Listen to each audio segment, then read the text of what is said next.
Hello students, कैसे हैं आप लोग। आज मैं आप लोगों के लिए एक इम्पॉर्टेंट वीडियो लेकर के आई हूं, जिसमें आज हम एलएलबी सेकंड सेमेस्टर का प्रीवियस ईयर का क्वेश्चन पेपर डिस्कस करेंगे, जो कि आपका है कॉन्स्टिट्यूशनल लॉ सेकंड का। आप सभी जानते हो पिछली बार आप लोगों का फर्स्ट सेमेस्टर जो है ऑब्जेक्टिव पैटर्न में हुआ है, और इस बार ज़्यादा चांसेस हैं कि आप लोगों का सब्जेक्टिव पैटर्न रहे। तो बहुत सारे सवाल बच्चों के द्वारा पूछे जा रहे हैं कि कितने क्वेश्चन आएंगे, कितने मार्क्स के क्वेश्चन होंगे, कितने पेजेस में हमें आंसर देना होगा, और कौन कौन से क्वेश्चन ज़्यादा इंपॉर्टेंट हैं क्योंकि कुछ स्टूडेंट्स की पहले से प्रिपरेशन नहीं है, अभी प्रिपरेशन स्टार्ट कर रहे हैं, तो उन्हें समझ में नहीं आ रहा कि कितने क्वेश्चंस को हम छोड़ें, किनको लर्न करें, कौन से ज़्यादा इंपॉर्टेंट हैं। तो सारे क्वेश्चंस के आंसर आज हम इसी वीडियो में देंगे। आज हम लोग ये देखेंगे कि प्रीवियस ईयर का जो आपका क्वेश्चन पेपर आता था, ये 2020 का पेपर है, ठीक है। और 2020 के बाद फिर आप लोग जानते हैं ये ऑब्जेक्टिव एग्जाम स्टार्ट हो गया। तो हम लोग देखेंगे कैसे क्वेश्चन आते हैं, कौन कौन से क्वेश्चन पूछे जाते हैं, कौन कौन से इंपॉर्टेंट हैं, वो भी हम आज इसी वीडियो में आप लोगों को बताएंगे। इसी के साथ आपके जो बाकी पेपर हैं, जैसे कॉन्ट्रैक्ट सेकेंड, मुस्लिम law, international law, professional ethics, उन सभी क्वेश्चन पेपर को भी मैं कवर करूंगी। आज हम चलिए देख लेते हैं कॉन्स्टिट्यूशनल लॉ का पेपर जो है आपका कैसा आया था, ठीक है। वीडियो में हम आगे बढ़ें इससे पहले मैं उन स्टूडेंट्स को जो कि पहली बार ये वीडियो देख रहे हैं, चैनल पे पहली बार आए हैं, उनके लिए मैं छोटी सी इन्फॉर्मेशन देना चाहूँगी कि ये जो चैनल है कृतिका BLLB, ये स्पेशली LLB BLLB स्टूडेंट्स के लिए ही बना है। जो भी आप लोगों के सेमेस्टर्स एग्ज़ाम होते हैं यूनिवर्सिटी में, उन एग्ज़ाम में आप लोगों की हेल्प करने की कोशिश करते हैं, जिनमें आप लोगों को प्रीवियस ईयर के question paper, solve question paper और इम्पॉर्टेंट क्वेश्चन, नोट्स और बुक के रिव्यूज़ जैसे इंपॉर्टेंट वीडियोस लेकर के मैं आती रहती हूँ टाइम टाइम पर, और जिनसे आप लोगों को बहुत ज़्यादा हेल्प होती है। और मुझे बहुत अच्छा लगता है कि आप लोगों को इतनी हेल्प हो रही है, आप लोगों के मुझे लगातार कमेंट्स मिलते रहते हैं। तो अब हम वीडियो को स्टार्ट कर लेते हैं। जैसा कि आप सभी लोगों को मालूम है कि यहाँ पे जो क्वेश्चन पेपर होता है आपका, वो 3 पार्ट में डिवाइड होता है। एक होता है आपका सेक्शन A, एक होता है सेक्शन B, एक होता है सेक्शन C। जो सेक्शन A होता है, इसमें शॉर्ट क्वेश्चन दिए गए होते हैं। कैसे क्वेश्चन होते हैं? शॉर्ट क्वेश्चन, जिसमें कि 10 क्वेश्चन होते हैं और 10 क्वेश्चन 4 मार्क्स के होते हैं, यानी टोटल हो गया आपका 40 मार्क्स का, ठीक है।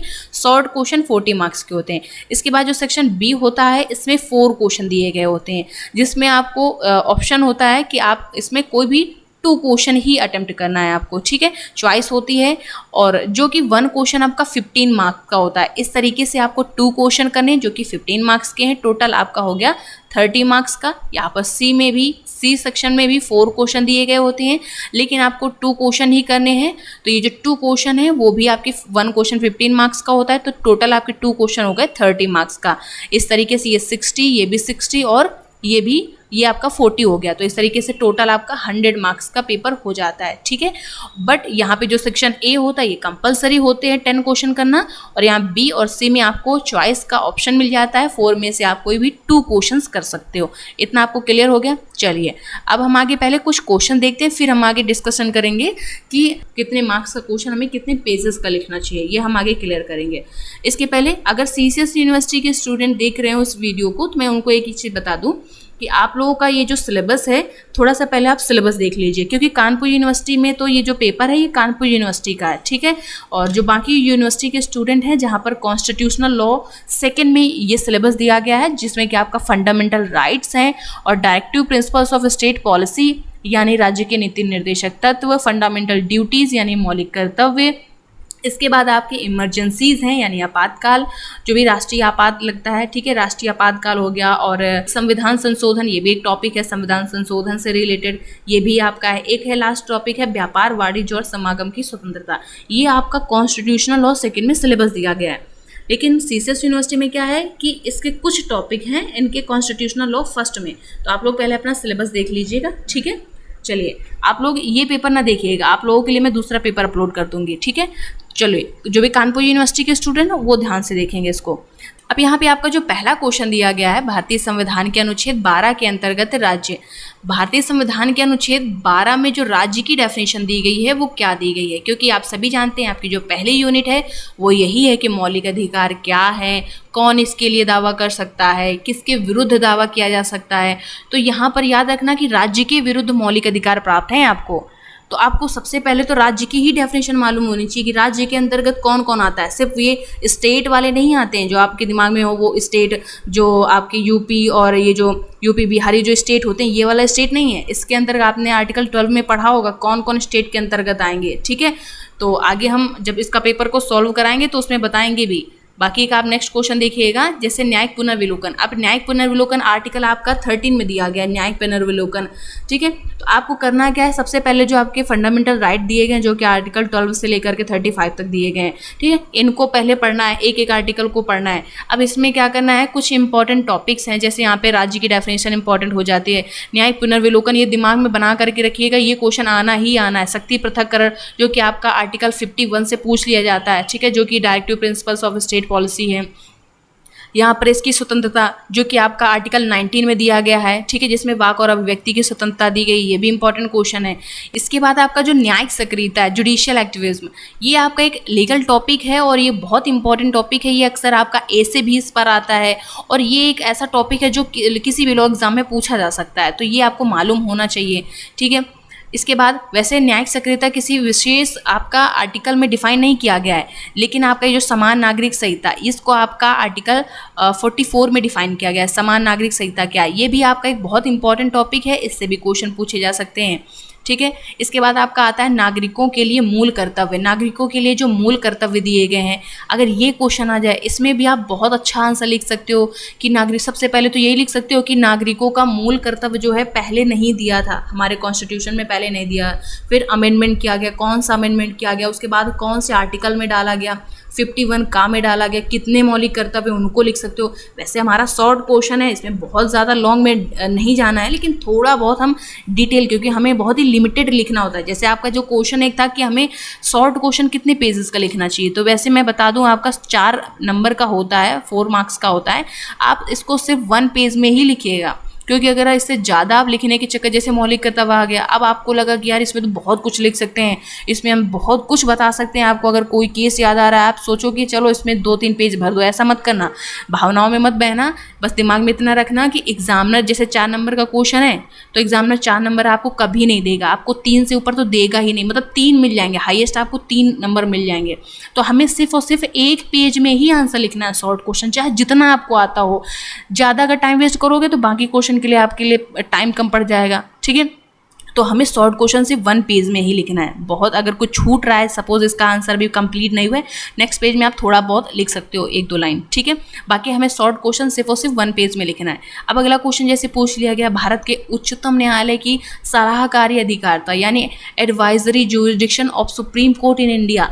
अब जैसे ये भी आपका सिलेबस में नहीं है, ये आपका सुप्रीम कोर्ट जो कि आपका आर्टिकल आपका 124 यानी 124 से लेकर के 147 तक, ये तो आपका फर्स्ट सेमेस्टर में दिया गया था, इसमें तो नहीं है, लेकिन फिर भी यहाँ शॉर्ट क्वेश्चन है और शॉर्ट क्वेश्चन पूछ लिया गया है। अब यहाँ से दिमाग में एक बात बनाए रखिएगा, वैसे तो शॉर्ट क्वेश्चन आपके सिलेबस से ही आएंगे, लेकिन हम बिल्कुल ये नहीं कह सकते, 1-2 क्वेश्चन भूले भटके आ सकते हैं जो कि आपका लास्ट सेमेस्टर, क्योंकि कॉन्स्टिट्यूशनल है, कॉन्स्टिट्यूशन में आपका हो सकता है कि कोई ऐसा इंपॉर्टेंट टॉपिक हो जो आपने लास्ट सेमेस्टर में पढ़ा है, फर्स्ट सेमेस्टर में, उससे कोई पूछ लिया जाए। जैसे इसी में पूछ लिया गया कि भारत के उच्चतम न्यायालय की सलाहकारी अधिकारता क्या, इसको भी आप पढ़ लेना, ये आपका आर्टिकल 143 में दिया गया है, ओके।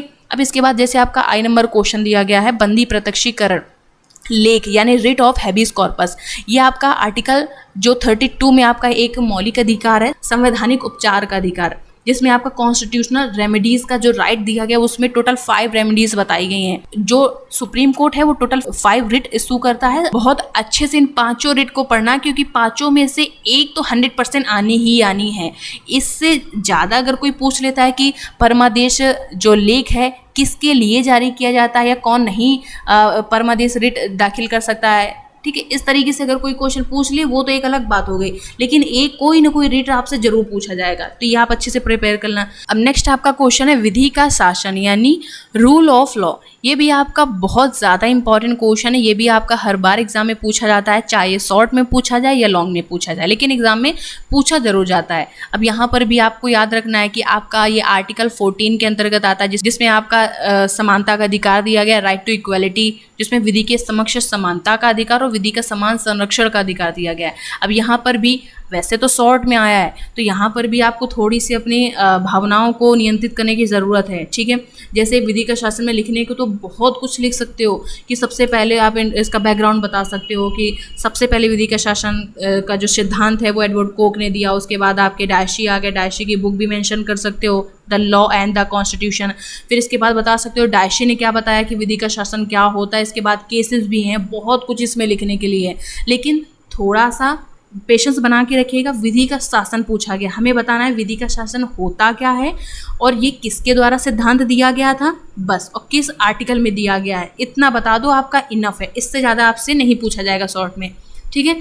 अब यहाँ एक्सपेक्ट किया जाएगा कि लॉन्ग क्वेश्चन में आप थोड़ा सा ज़्यादा मेंशन करो। यहाँ पर लॉन्ग क्वेश्चन की अगर बात करें तो सबसे पहले मैं आपको ये बता देती हूँ कि यहाँ जो 1 क्वेश्चन होता है वो 15 मार्क्स का क्वेश्चन होता है, ठीक है।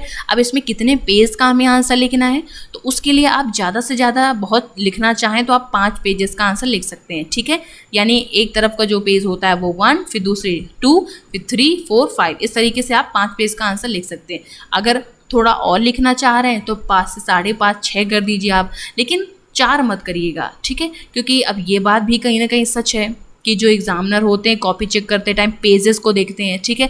तो फिर वो भी ज़रूरी है, बहुत ज़्यादा ईमानदारी में भी नहीं पढ़ना है हमें कि भैया हमें तो 3 पेज का आंसर ही आ रहा था, है तो लॉन्ग, लेकिन अब क्या करें, उसके आगे हमें नहीं आ रहा है तो हम गलत तो लिखेंगे नहीं भाई, तो बस उतना छोड़ के चले आए, ये मत करना। अगर आपको लगे कि ये आपको जो क्वेश्चन है थोड़ा बहुत इसमें आप लिख पाओगे, आप 3 पेज का लिख दिया, उसके बाद चाहो तो आप 2 पेज और बढ़ा करके लिख सकते हो, हेडिंग मेंशन करो, उसके अंदर आप लिख दो। फिर मैं ये नहीं कहती हूँ कि आप गलत सलत कुछ भी लिख दो, लेकिन हाँ अगर नंबर चाहने हैं आपको तो उसमें फिर आपको थोड़े बहुत पेजेस भी भरने पड़ेंगे। आप लॉन्ग क्वेश्चन है तो एटलीस्ट आप 5 पेजेस का तो आंसर लिख करके ही आइएगा, इससे कम मत लिखिएगा, ठीक है। क्योंकि लॉन्ग क्वेश्चन में ही आपका होता है कि यहाँ पे आप मार्क्स सिक्योर कर सकते हो ज़्यादा से ज़्यादा। शॉर्ट क्वेश्चन में तो खैर 3 से ज़्यादा मिलने नहीं है, यहाँ कम से कम आपको 10, 11, 12 चांसेस तो हैं, आपको 13 तक चांसेस हैं मिलने के, तो सही से आप लिखिएगा तो ज़रूर मिलेंगे। अब यहाँ पे हम पहले देख लेते हैं क्वेश्चन कैसा है। पहला आपका क्वेश्चन पूछा गया है कि संविधान के अनुच्छेद 14 के द्वारा प्रतिस्थापित समानता के अधिकार की विवेचना। तो पहले तो इस क्वेश्चन में आप वेरी इंपॉर्टेंट टिक कर लीजिए, ये बहुत ज़्यादा इंपॉर्टेंट टॉपिक है। अभी देखो आपका शॉर्ट क्वेश्चन में विधि का शासन पूछा गया था जो कि इसी आर्टिकल के अंतर्गत आता है। अब ये क्वेश्चन आपका बहुत ज़्यादा इंपॉर्टेंट है, शॉर्ट या लॉन्ग में आना ही आना है। इसके बाद आपका जो थर्ड क्वेश्चन है, संविधान के अंतर्गत वाक एवं अभिव्यक्ति की स्वतंत्रता के विस्तार को निर्णित वादों की सहायता से समझाइए। जहाँ पे अभी हमने शॉर्ट क्वेश्चन देखा था प्रेस की स्वतंत्रता, तो प्रेस की स्वतंत्रता, वाक और अभिव्यक्ति दोनों आपका आर्टिकल 19 के अंतर्गत आता है, ठीक है। ये भी आप बहुत अच्छे से इस टॉपिक को पढ़िएगा, यहाँ से भी आपके शॉर्ट और लॉन्ग क्वेश्चन अच्छे से बनेंगे। इसके बाद आपका क्वेश्चन पूछ लिया जाता है संविधान के अंतर्गत प्राण एवं दैहिक स्वतंत्रता का अधिकार, इसका क्षेत्र और विस्तार। ये भी एक टॉपिक है, लॉन्ग क्वेश्चन में पूछ लिया जाता है अल्टरनेट करके, लेकिन ऐसा है कि ये क्वेश्चन आता है, आप चाहो तो इसको स्किप भी कर सकते हो, बाकी टॉपिक कवर कर लो, और यह अगर आपको ईजी लगता है तो आप पढ़ भी सकते हो, ठीक है। लेकिन आपके जो आर्टिकल 14 है और आर्टिकल 19 ये वेरी इंपॉर्टेंट है, इनसे क्वेश्चन आना ही आना है। और आपका ये भी बहुत ज़्यादा इंपॉर्टेंट है, भारतीय संविधान के अंतर्गत जो आपका धार्मिक स्वतंत्रता का अधिकार आता है, जो कि आपका आर्टिकल 25 से लेकर के 28 तक आता है, ठीक है। ये भी इंपॉर्टेंट क्वेश्चन है, लॉन्ग क्वेश्चन में आपका आ सकता है, ठीक है। चलिए अब हम इसके आगे, और यहाँ पे ये क्वेश्चन जो है, जो भी आपके मौलिक अधिकार हैं, बस इनको पहले अच्छे से पढ़ लो क्योंकि ये शॉर्ट में पूछे जा सकते हैं। देखो इनके बारे में बिल्कुल एग्जैक्ट मैं नहीं कह सकती कि नहीं इस क्वेश्चन को छोड़ दो, ये आएगा ही नहीं, वो तो एग्जामिनर के मूड पे डिपेंड करता है। अगर एग्जामिनर चाहे तो उसको लिख दे भी सकता है कि ये क्वेश्चन बहुत दिन से दिया नहीं गया है, चलो इस बार दे देते हैं, ठीक है। लेकिन मैं आपको इंपॉर्टेंट क्वेश्चन बता दे रही हूँ कि आप इन क्वेश्चन को पढ़ लो, इनको मत छोड़ना, क्योंकि बाकी क्वेश्चन आ जाएंगे तो चॉइस तो वैसे भी रहती है ना हमारे पास, 2 क्वेश्चन करने हैं, 2 क्वेश्चन छोड़ने हैं, तो जो हम इंपॉर्टेंट क्वेश्चन बता रहे हैं इनको आप पढ़ लो, बाकी के क्वेश्चन आते रहे, एग्जामिनर कोई क्वेश्चन रखता रहे, उससे हमें कुछ फर्क नहीं है। अब जैसे लोकहितवाद है क्वेश्चन, ये कभी कभी पूछा जाता है, हमेशा नहीं पूछा जाता, लेकिन इस पेपर में पूछ लिया गया है। लोकहितवाद को समझाइए, निर्णीत वादों की सहायता से बताइए, ठीक है। ज़्यादातर रिट से क्वेश्चन आते हैं, लेकिन इस पेपर में लोकहितवाद से पूछ लिया गया है, ठीक है। इसको आप चाहो तो पढ़ भी सकते हो और चाहो तो इसको छोड़ सकते हो, लेकिन रिट को अच्छे से पढ़ लेना, ठीक है। इसके बाद अगला है रिट में डायरेक्ट कोई रिट से नहीं पूछा जाएगा कि बताइए परमादेश रिट क्या है, इसके अंतर्गत बहुत सारा पूछा नहीं जाएगा, आपसे पूछ लिया जाएगा संवैधानिक उपचार क्या है, इसके अंतर्गत कौन कौन सी रिटें इशू करी जाती हैं, ठीक है। इस तरीके से क्वेश्चन पूछ लिया जाता है। अगला क्वेश्चन जो है ये भी वेरी इंपॉर्टेंट क्वेश्चन है, इसमें भी टिक कर लीजिएगा आप। मूल अधिकारों व राज्य के नीति निर्देशक तत्वों के बीच में संबंध, इनमें से आपका कोई एक क्वेश्चन तो आएगा ही आएगा। या तो आपसे पूछ लिया जाएगा मूल अधिकारों व राज्य के नीति निर्देशक तत्वों के बीच में संबंध पूछ लिया जाएगा या इनके बीच में अंतर, या फिर पूछ लिया जाएगा कि नीति निर्देशक तत्व क्या है, इनका क्या अर्थ है, क्या इसका विस्तार है, क्या इसका महत्व है। ठीक है, इस तरीके से एक क्वेश्चन नीति निर्देशक तत्व से रिलेटेड आएगा ही आएगा। इस टॉपिक को अच्छे से कवर कर लेना। अगला क्वेश्चन जैसे पूछ लिया गया यहाँ पे कि निर्णीत वादों की सहायता से सर्वोच्च न्यायालय के न्यायाधीश की नियुक्ति प्रक्रिया को समझाइए। अब ये क्वेश्चन जैसे ये भी आपका इसमें नहीं दिया गया है, ये भी आपका आर्टिकल 124 से लेकर के 147 तक जो दिया गया है सर्वोच्च न्यायालय, उसके अंतर्गत आता है, तो इसको भी आप स्किप कर सकते हो। ठीक है, ये आपके सिलेबस में नहीं है। चलिए फिर हम आगे डिस्कस करते हैं लास्ट क्वेश्चन, ये भी वेरी इंपॉर्टेंट है। इसमें पहले तो वेरी इंपॉर्टेंट का टिक कर लीजिए। संविधान के अंतर्गत संविधान संशोधन की शक्ति प्रक्रिया की विवेचना कीजिए।